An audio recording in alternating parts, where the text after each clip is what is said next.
Point de lecture Montrégal, une activité initiée par l'association EDEC Bénin, Entendez Éducation, Développement et Culture, avec le soutien du Centre culturel Villa Caro de Grand Popo, a réuni dans l'après-midi du samedi 26 mars 2022 près d'une centaine d'élèves, enseignants et de personnes ressources autour du livre « Ces filles qu'on n'oublie jamais », un recueil de nouvelles de Fabroni Bill Yoklunon. La stratégie que nous avons mise en place, c'est d'amener le Centre culturel Villa Caro à doter sa propre bibliothèque.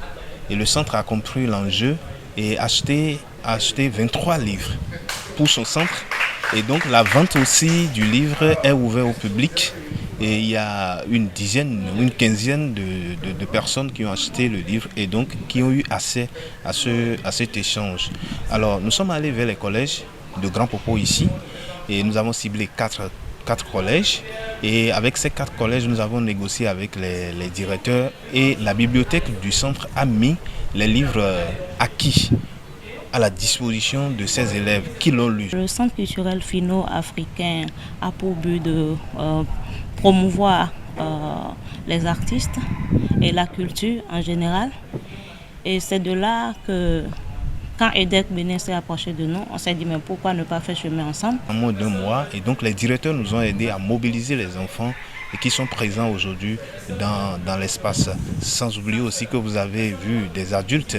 Et ici, dans le public, vous avez un mélange de communes. Nous avons la commune de Klekame qui est présente, la commune d'Aplahoui qui est présente, la commune de Kpomassé qui est présente, la commune de Komé et la commune de Grand Popo. Face à un public essentiellement constitué des personnes ayant lu au moins une fois le livre, l'auteur, dans un exercice plaisant, a répondu avec verve, dextérité, ténacité et finesse aux différentes questions qui lui sont adressées. J'ai pu avoir aussi les impressions aussi bien des élèves que celles des professeurs. Donc c'était une occasion particulière parce que ça m'a permis de savoir que mon livre était compris. Ce que je voulais véhiculer comme message passait. Aussi une occasion de voir quand même d'autres interprétations qui ont été faites de ce livre-là. Donc, comme on le dit, une fois que c'est écrit, le livre n'appartient plus à l'auteur, ça appartient au public. Donc, le public se l'est bien approprié. Quand même, c'était un moment chouette que j'ai passé. Pour une rencontre littéraire de cet acabit, aucune des thématiques abordées dans le livre par l'auteur n'a été occultée par ce public cible. Sur des thématiques auxquelles je m'attendais bien sûr parce que la place de la femme dans la société, le rôle de la femme dans la société, le féminisme et plein de questions qui touchent quand même la femme.